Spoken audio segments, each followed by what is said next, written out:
नमस्कार। आज हम एक ऐसी जबरदस्त किताब की बात करेंगे जिसने सच में दुनिया भर में लाखों लोगों की सोच को बदल कर रख दिया है। किताब का नाम है नॉर्मन विंसेंट पील की the power of positive thinking. तो चलिए देखते हैं कि इसके अंदर आखिर है क्या।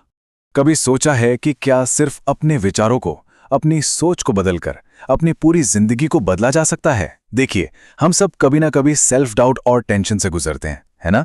तो सवाल ये उठता है, क्या सोच में सच में इतनी ताकत है कि वो हमारी असलियत बदल दे?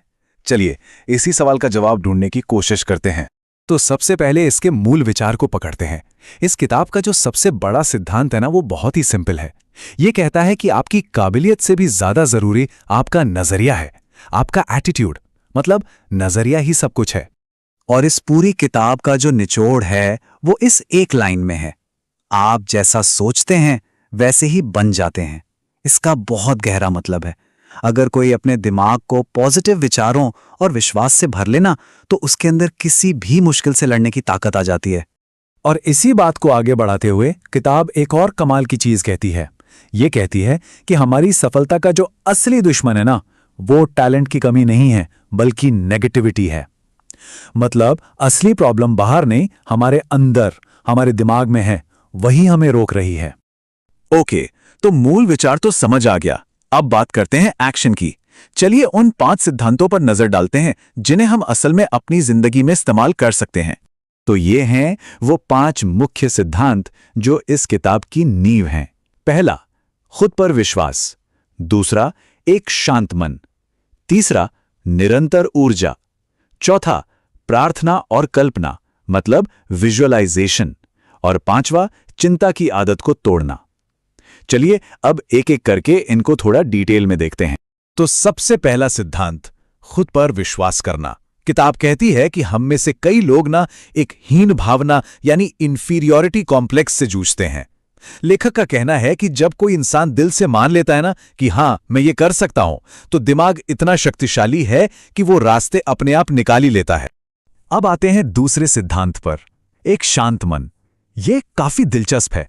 सोचिए, जब हमारा मन शांत नहीं होता तो वो हमारी सारी शारीरिक ऊर्जा भी चूस लेता है। लेकिन वहीं एक शांत दिमाग न सिर्फ बेहतर फैसले लेता है बल्कि हमारी ऊर्जा को बचाता भी है। और तीसरा सिद्धांत इसी से जुड़ा हुआ है, निरंतर ऊर्जा। ये एक बहुत ही शक्तिशाली विचार है।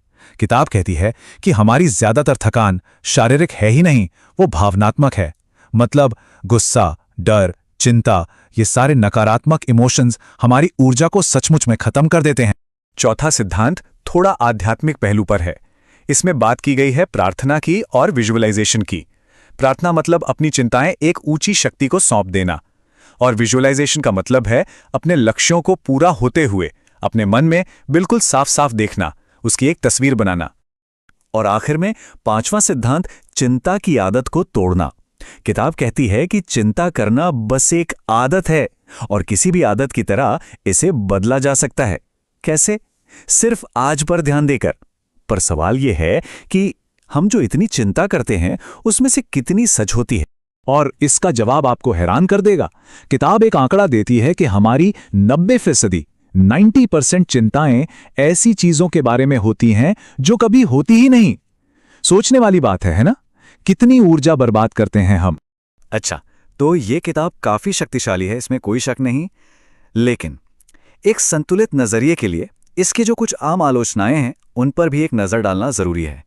तो इसकी 2 मुख्य आलोचनाएं हैं। पहली, इसका मजबूत धार्मिक झुकाव। इसमें बाइबल और ईश्वर के काफी संदर्भ हैं, तो जो लोग धार्मिक नहीं हैं उन्हें यह थोड़ा अजीब लग सकता है। और दूसरी आलोचना यह है कि ये कभी-कभी चीजों को जरूरत से ज्यादा सरल बना देती है। ऐसा लगता है कि बस सोच बदलो सब ठीक हो जाएगा, जबकि असल जिंदगी में योजना और कड़ी मेहनत भी तो जरूरी है। ये जो तुलना है ये आलोचकों की बात को बिल्कुल साफ कर देती है। एक तरफ किताब का वादा है कि बस पॉजिटिव सोचो और समस्या हल, लेकिन दूसरी तरफ असल दुनिया की चुनौती है, जहां समस्याओं को हल करने के लिए ठोस योजनाओं और कड़ी मेहनत की जरूरत पड़ती है। सिर्फ सोचना काफी नहीं है, काम करना भी उतना ही जरूरी है। तो इतनी सारी बातों के बाद सवाल ये उठता है कि आखिर ये किताब है किसके लिए? किसको इससे सबसे ज्यादा फायदा हो सकता है? देखिए, ये किताब उन लोगों के लिए एक रामबाण इलाज की तरह काम कर सकती है जो अक्सर निराश रहते हैं या आत्मसंदेह से परेशान हैं या फिर ज़रूरत से ज़्यादा सोचते और चिंता करते हैं। ऐसे लोगों के लिए ये एक नई उम्मीद जगा सकती है। और इस किताब के पूरे कॉन्सेप्ट को समझाने के लिए एक शब्द बिल्कुल परफेक्ट है, मेंटल टॉनिक। ये कोई जादुई गोली नहीं है जिसे एक बार खा लिया और सब ठीक, नहीं।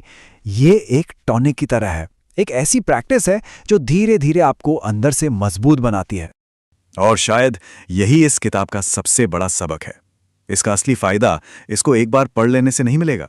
असली फायदा तब मिलेगा जब इसके सिद्धांतों को रोज अपनी रोजमर्रा की जिंदगी में अभ्यास किया जाए, बिल्कुल एक टॉनिक की तरह जिसे रोज लेना होता है। तो आखिर में वही सवाल फिर से सामने आता है, ये पॉजिटिव थिंकिंग की शक्ति, क्या ये सच में एक मेंटल टॉनिक है, एक जीवन बदलने वाला उपकरण है, या ये सिर्फ एक अच्छी लगने वाली कल्पना है, मुश्किलों से भागने का एक अच्छा सा बहाना? इसका जवाब शायद हर किसी को अपने अनुभव से ही मिल सकता है।